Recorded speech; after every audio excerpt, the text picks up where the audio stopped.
और सोचने लगी कि हमने तुम्हारा क्या बिगाड़ दिया था जो तुमने हमारे अंडों का विनाश कर दिया महाराज।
जैसे ही अपने अंडों का विनाश देखा, श्राप दे दिया कि हमने तुम्हारा क्या बिगाड़ा था, तुम्हें 7 जन्मों तक तुम्हारे उधर से कोई बच्चा जन्म नहीं लेगा।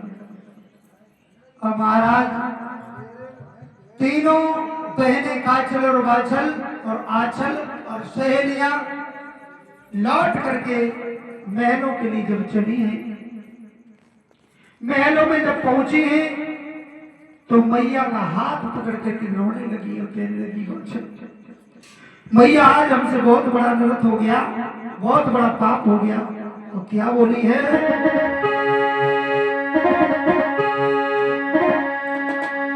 कि बोली वाचल सुकुमारी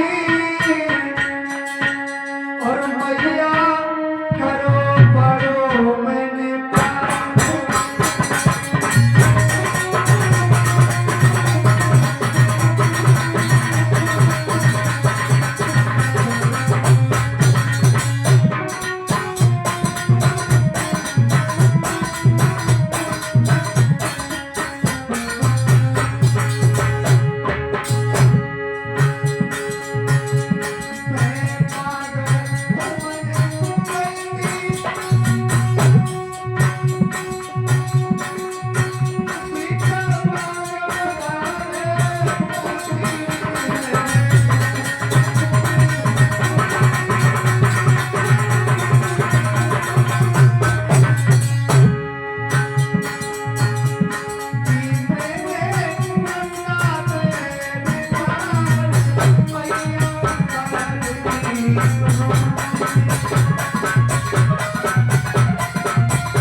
अपनी माँ से सारा हाल कहा है कि मैया मैं जब बाहर घूमने के लिए गई थी, धोखे से हमसे तोती के अंडे फूट गए और उस तोती ने श्राप दे दिया। अब क्या करें माँ, कुछ समझ में नहीं आ रहा।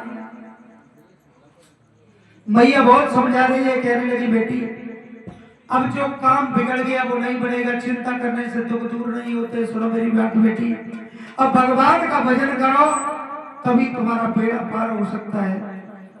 चिंता और चिता में केवल एक बिंदु का फर्क है। कहने लगी है मैया सुनो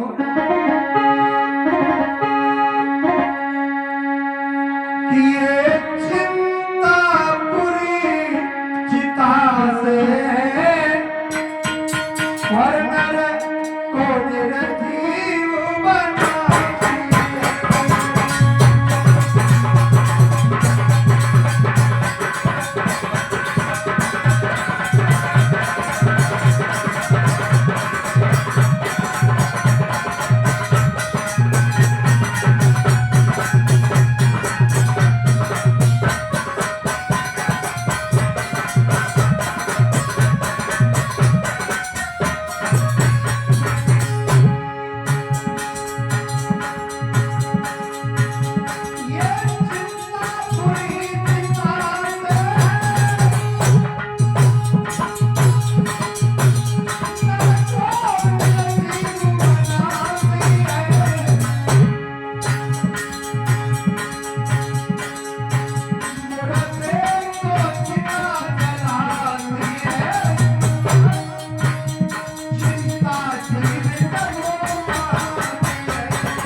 केवल भगवान का भजन करने से। और महाराज परीक्षित अब धीरे धीरे बेटी सियानी है। इधर कुंवरपाल सोचने लगे हम अपनी बेटी का विवाह करें, हमारी बेटी और एक नहीं तीनों बेटियां हमारी शादी के योग्य हो गई। तो नाई पंडित और सभा लगी है महाराज कुंवरपाल की, तो पूछने लगे हैं कि हमारी बेटी के योग्य कोई लड़का है तो बताओ। राजाओं के नाम बताने लगे खड़े होकर के एक दूसरे के। इधर महाराज परीक्षित के खड़ा हो गया, वो कहने लगा कि महाराज भद्रेवा के बसने वाले महाराज उम्रपाल हैं, उनके घर में दो पुत्र बड़े ही सुंदर हैं और तुम्हारे बराबर के राजा हैं, और अगर आपकी बेटी का विवाह उनके पुत्र के साथ हो जाए तो बहुत अच्छा लगेगा। नाई और ब्राह्मण को बुलवाया और एक खत लिखा है। क्या लिखा उस खत में सुनो।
और नाई और ब्राह्मण के द्वारा उस दत्रेवा में पहुंचवाया है। तो महाराज उम्रपाल ने खत को पढ़ा और नाई और ब्राह्मण को बड़ी सेवा की है और उनको वस्त्रभियां दी हैं और कहा है कि विवाह के लिए हम तैयार हैं, हमारे बराबर के राजा हैं कुंवरपाल। बोले ठीक है महाराज। जब लौट के पहुंचे हैं सारा हाल बताया है, कुंवरपाल को तो बड़े खुश हुए हैं। कहा है कि हमारे बराबर के राजा हैं और हमारी बेटियां वहां राज्य करेंगी। जब समय हुआ तो क्या हुआ महाराज, बारात सज रही है। जेवर सिंह की कैसी बारात सजी है बेटा?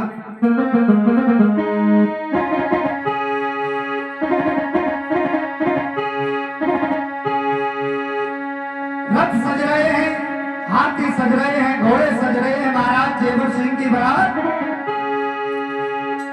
अरे हाथी चढ़ैया हाथी चढ़ रहे,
सिरसा पाटन में जब पहुंची है तो कुंवरपाल ने आकर के बड़ा ही आदर सत्कार किया और अगवानी लिए आकर के बारात रुकी। पहले की बारातें महाराज तुम्हारे जमाने की 3-3 दिन रुकती होंगी, हमने तो करीब 3-3 घंटा वाली की। हाँ तो महाराज एक दिन बारात रुकी, दूसरे दिन विवाह हुआ, तीसरे दिन बारात रुकी तो छोटे भाई नेवर सिंह का भी विवाह हो गया। देखा महाराज कुंवरपाल ने बड़ा सुंदर बेटा है छोटा, और मेरे घर में छोटी बेटी काचल भी बड़ी सुंदर है, दोनों की जोड़ी बहुत अच्छी रहेगी। तो महाराज दोनों बेटियों का, इधर दोनों भाइयों का साथ साथ में विवाह हुआ। जेवर सिंह का विवाह हुआ काचल के साथ और नेवर सिंह का विवाह हुआ काचल के साथ में। बड़ी खुशी छाई है उस महल में और सहेलियां विदाई दे रही हैं कैसे विदाई दे रही है कन्हैया?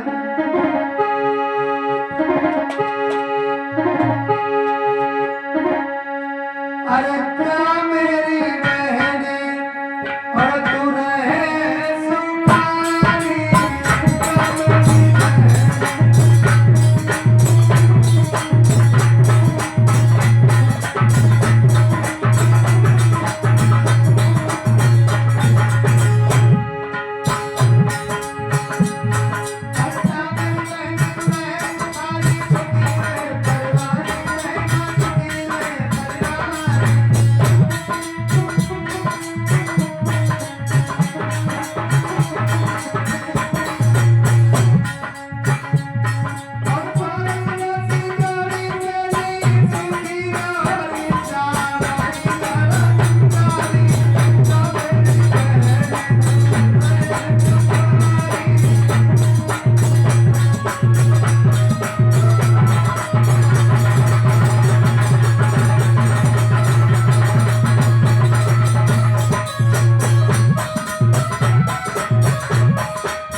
सभी सखियां विदाई दे रही हैं और कहने लगी अपने सास ससुर की सेवा करना और चारों ही नर नारी बड़े खुश रहना।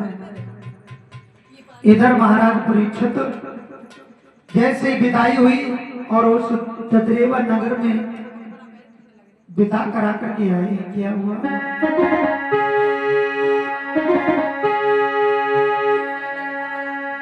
कि विवाह कर तत्रेवा आए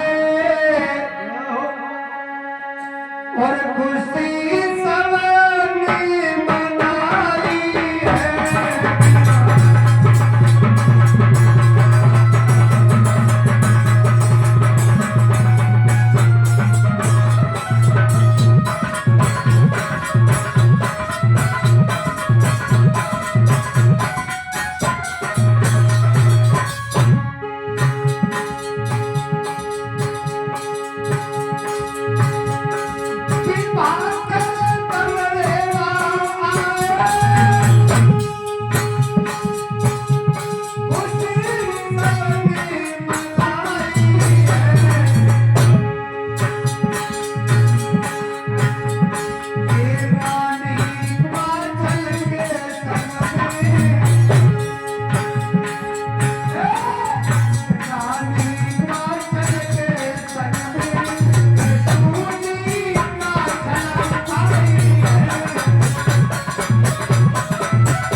महाराज परीक्षक जिस घर में एक रानी आए तो कितनी खुशी होती है, उस घर में दो दो रानियां आई हैं। तो महाराज उम्रपाल महलों में दान लुटा रहे हैं, जय जयकार हो रही है।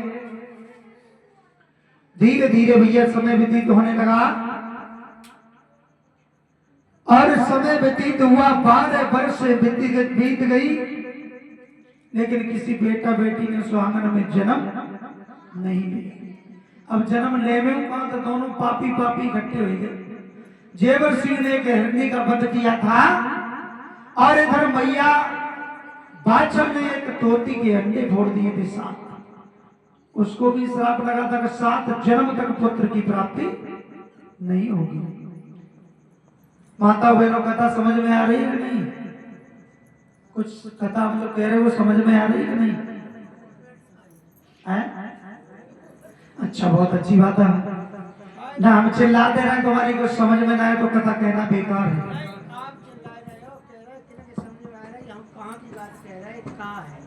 मैया हमारी कह रही है समझ में आ रही है। मैया बता दो, हमारे दादा पूछ रहे कहाँ पे कथा पहुंच गई, कहाँ की कथा चल रही है?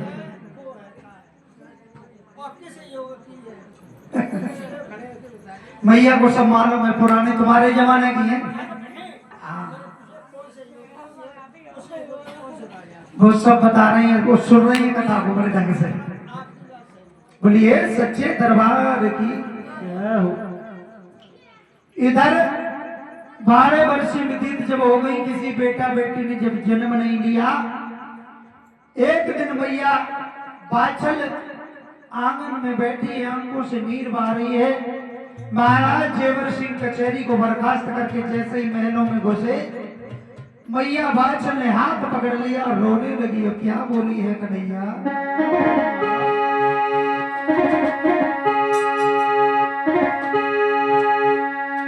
कि रोई गई बाछल सी रानी, और कोई पकड़ी पति को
एक बेटा अगर जन्म ले लेता तो इस गद्दी का मालिक बन जाता और आगे चल करके हमारा तुम्हारा नाम चला। महाराज जेवर सिंह कहने लगे, रानी चिंता करने से कभी दुख दूर नहीं होते, दुख दूर होते तो केवल भगवान का भजन करने से। धीरे धीरे और समय व्यतीत हुआ तो महाराज जेवर सिंह कहने लगे, मंत्री बोले, हाँ महाराज, तुम ऐसा करो, हमारे कुल पुरोहित को बुलवा करके ले आओ और हम उनसे कोई उक्ति पूछेंगे। हो सकता है कि हमारे कुछ दिन खराब चल रहे हो, इसलिए हमारे घर में कोई बेटा बेटी ने जन्म नहीं लिया। महाराज देर नहीं लगाई और ब्राह्मण देव को बुलवाया। कहा, एक महाराज आप पत्रा देख लीजिएगा, हमारे घर में किसी बेटा बेटी ने जन्म नहीं लिया, क्या करें।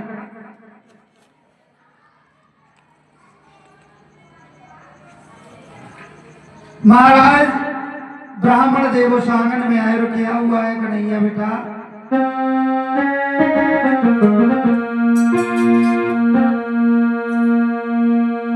अरे लाला पंडित लहरी बोला,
ब्राह्मण देव कहने लगे, ऐसा करो, एक